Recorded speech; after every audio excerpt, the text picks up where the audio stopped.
Hola, hello and welcome. I'm the Zorro Zbrush, Joe Solo, and today we're doing part 3 of our Breaking Down a Character Concept video series. We're going to go over some last minute things, namely how to call out some basic cast shadows, how to assess the color thickness versus the actual thickness of the object, and how to apply some of the things we've gone over in the first 2 videos directly to a model in 3D in ZBrush, because that's what this channel is all about, so that way you can get the best results and the results closest to the piece of concept art that you're using.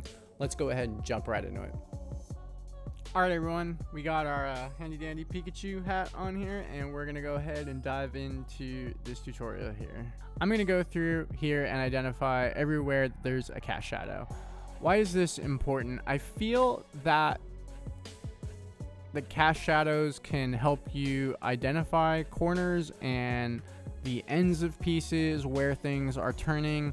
They also can sort of confuse people, I think, when they don't realize that an area is in fact in shadow, or it's coming in or out of shadow, or what objects are casting shadow onto the piece of concept that they're seeing. So I don't know if this is something you need to do to break a character down and always see the perspective. I think it's important to recognize that there are typically cast shadows in paintings, in pieces of concept art, and that they may contain more information that make the object feel 3D than you might think.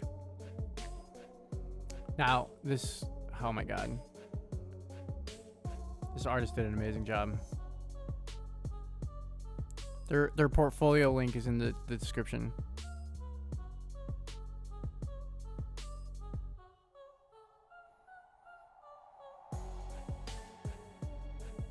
So you have those cloth pieces casting shadow onto the armor.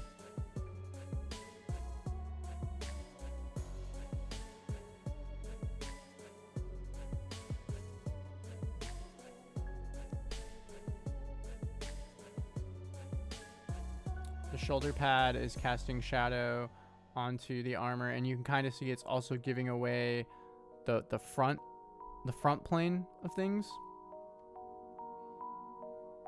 These little bolts, they're casting shadow.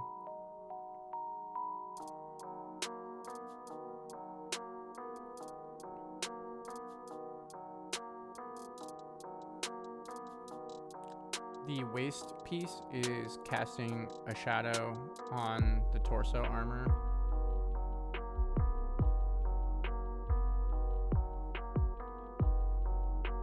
The leather strap is casting a shadow, and you can see the shadow you can see with the lasso, the shadow follows the plane changes. If you're unsure where a plane changes, just look at the cast shadows if the artist has put them in there, and you'll be able to see little hints of perspective and little hints of thickness and bevels. There's some advanced stuff going on in this concept, so I'm going to simplify things. Most of this face mask is actually in cast shadow.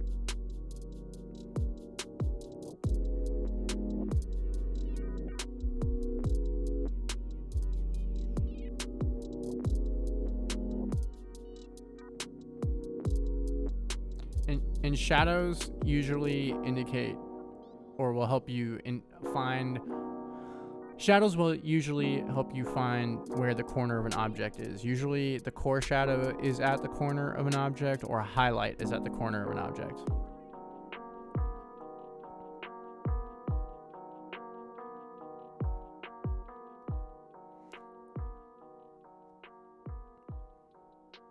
The sword hilt is casting a little bit of a shadow onto the rest of the shield. This is also how you know when you see cast shadows if something has depth. Something might be coming out at you, or you think it's coming out at you, but you'll notice that actually shadow is in it, so that means something is pushing it back. These are call outs. These are reads that will help you identify what it is going on in the piece that you're seeing. You can see that the sword and the shield are casting a shadow onto the body. That's the shadow I just called out. The waist piece is casting a shadow onto this cloth piece. The leather in the waist area is casting shadow onto the cloth piece. Here, I've made the shadows black. Now you can see them very, very easily. And you can, they're very, very accurate.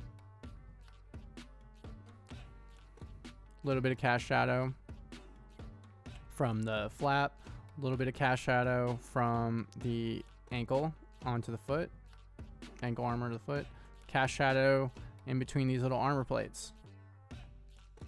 You can also see that a cast shadow really sells a piece of concept art. If you're painting, make sure you put your cast shadows in. They're the things that really make your piece pop. Now I'm just highlighting the shadow that they placed on the ground, and you can see that their shadow, they were very, I don't want to say lazy, they were very stylized about how they did their shadow, and they just kept it to the perspective plane, which really helps you as an artist out. You can build a box right off of that. Figure out all the perspective front and side of the whole concept piece. Got some cast shadow on the hilt, some cast shadow on the cloth. Now, again, there are some more advanced cast shadow things going on here. I'm going to just sort of ignore those and focus on the obvious stuff for now and the obvious groupings.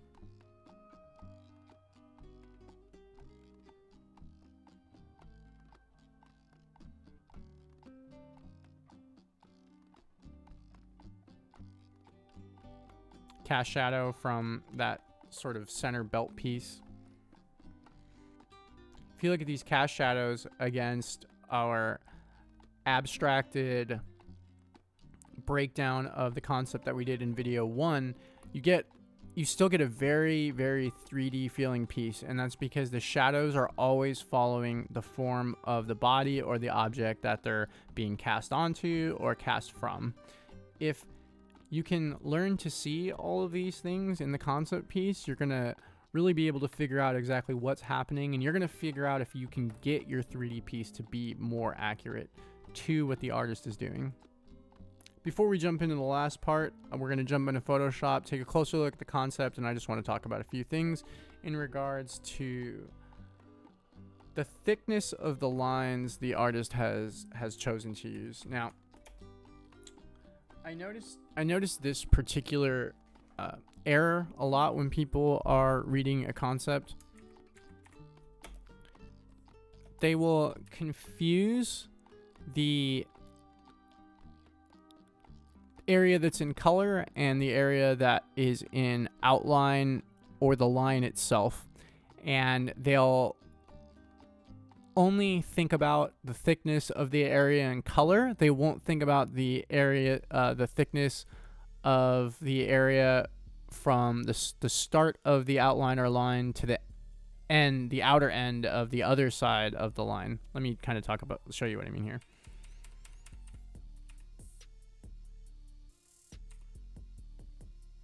Let's see, pick an orange color.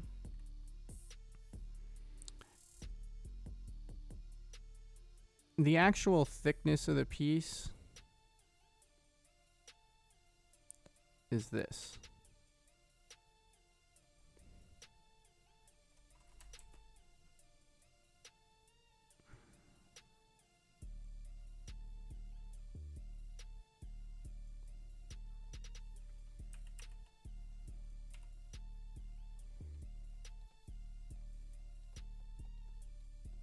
So that is the thickness of the strand of the rope. Well, that's the proper thickness if you were going to take this into 3D. What most people, though, do is they observe only the color area as the thickest point.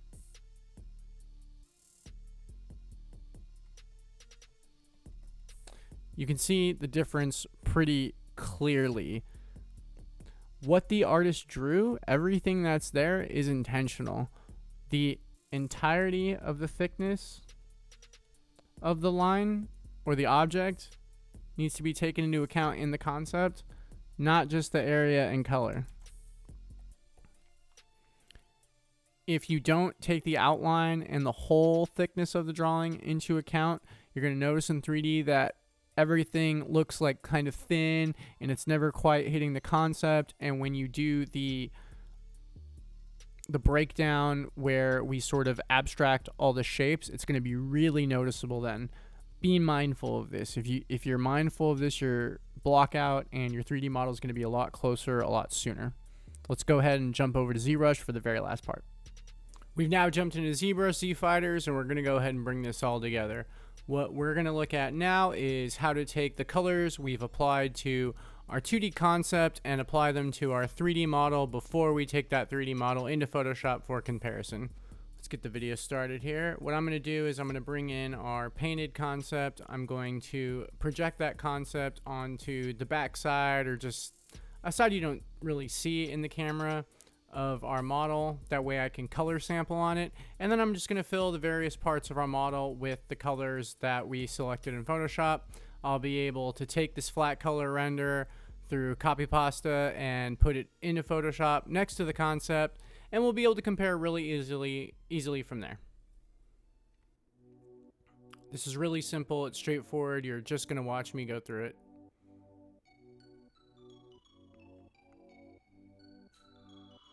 You can see I'm just sampling from the model, boom, filling with color, just flat color. I had to slightly hand paint one little part there. And you can see I've copy and pasted that into Photoshop. And now I can size it up, I compare the model, and this was a lot faster than highlighting the concept and then re-highlighting the model in Photoshop. So if you want to do this a little bit quickly, there's a method for you to do it. That concludes our 3-part series. I'll send it over to myself to close this out. If you enjoyed this video, please be sure to hit the like button, subscribe, hit the bell for notifications, and until next time, Z Fighters, peace.